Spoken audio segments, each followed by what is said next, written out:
छा असांजी इहा रिवायत आहे असांजा मर्द कनि में न्याणियुनि जा संग ॾिना वञनि?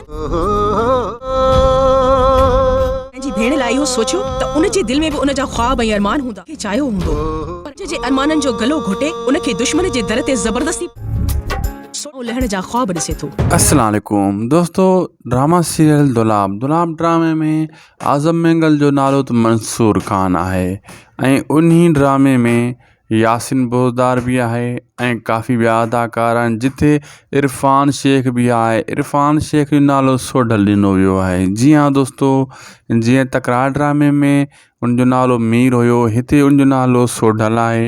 ऐं जीअं ज़हर ज़िंदगी में आज़म मेंगल जो नालो रब्बन हुयो, हिते उनजो नालो मंसूर खान आहे। यानी जेको उनजो दुश्मन आहे खोखर साहब जेको वॾेरो आहे, उनजो नालो हिते शमीर शाह नवाज़ खान आहे। अहिड़े हिसाब सां जेको जावेद अबड़ो आहे, उनजो नालो हिन ड्रामे दुलाब में टक्कर आहे। ऐं अहिड़े हिसाब सां रहज़न भी आहे नालो, उम्मीद अली कलवड़ भी, जंहिंमें हिकु वरी ॿी तरफ़ सां निसार शाह हुआ। मतिलबु इन्हनि जा नाला भी मतिलबु अलॻि अलॻि क़िस्म सां बहितरीनु नाला चूंडिया विया आहिनि।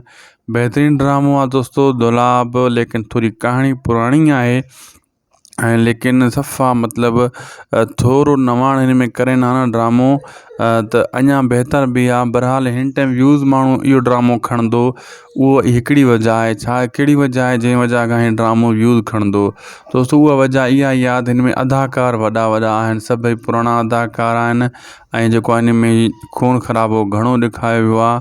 इन जे करे ड्रामो कामयाबु थींदो, लेकिन कहाणी बिल्कुलु थोरी पुराणी आहे।